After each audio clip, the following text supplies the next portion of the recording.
ನೀರಿನ ದೋಣಿಯಂತಾಗಿದೆ. ಅಂದರೆ ಅಣ್ಣ ಪ್ರೀತಿಸಿದ್ದ ಆ ನೀಲಾಂಬಿಕಾ ಅಣ್ಣನ ನಡುವೆ ಏನಾದರೂ? ಅಣ್ಣನಿಗೆ ಕಾರ್ ಆಕ್ಸಿಡೆಂಟ್ ಆದ ನಂತರ ತನ್ನೆರಡು ಕಣ್ಣುಗಳನ್ನು ಕಳೆದುಕೊಂಡು ಈಗ ಕುರುಡನಾಗಿದ್ದಾನೆ. ಓ ಮೈ ಗಾಡ್. ಮತ್ತೆ ಅವನ್ನ ಪ್ರೀತಿಸಿದ್ದ ನೀಲಾಂಬಿಕಾ ಏನಾದರೂ? ಅಣ್ಣನಿಗೆ ಕಾರ್ ಆಕ್ಸಿಡೆಂಟ್ ಆದ ನಂತರ ಅವನಿಂದ ದೂರವಾಗಿ ಮತ್ತೊಬ್ಬನೊಂದಿಗೆ ತಾಳಿ ಕಟ್ಟಿಸಿಕೊಂಡು ಸುಖವಾಗಿದ್ದಾಳೆ. ಆದರೆ ನನ್ನನ್ನ ಮಾತ್ರ ಏನೂ ಅರಿಯದೆ ಅವಳ ಬರುವಿಕೆಗಾಗಿ ಪ್ರತಿದಿನ ಪ್ರತಿಕ್ಷಣ ನಿರೀಕ್ಷೆ ಮಾಡುತ್ತಿದ್ದಾನೆ.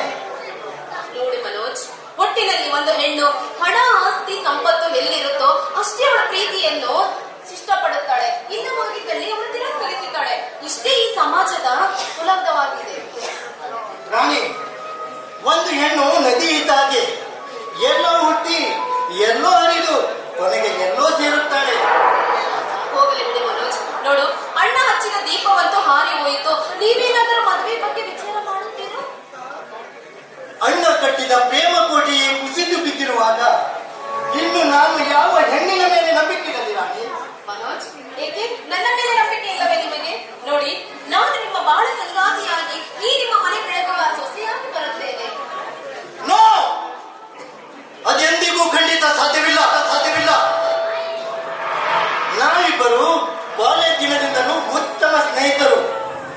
ಆದರೆ ಮದುವೆ ಎಂಬ ಶಬ್ದದಿಂದ ನನ್ನನ್ನು ಬಂಧಿಸಬೇಡ ರಾಣಿ. ನಾನಿನ್ನು ಬರ್ತೇನೆ. ಬಾಯ್. ಹುಚ್ಚು ಮನೋಜ್, ನಾನಂತೂ ಅವನ ಪ್ರೀತಿಯನ್ನು ಎಷ್ಟು ದಿನಗಳ ಕಾಲದಿಂದ ಕಾಯುತ್ತಿದ್ದೇನೆ. ಆದರೂ ಒಂದಲ್ಲ ಒಂದು ದಿನ ಅವನ ಬಾಳ ಸಂಗಾತಿಯಲ್ಲಿ ಅವನ ಬೆಳಗುವ ಮನೆ ಸೊಸೆಯಾಗಿ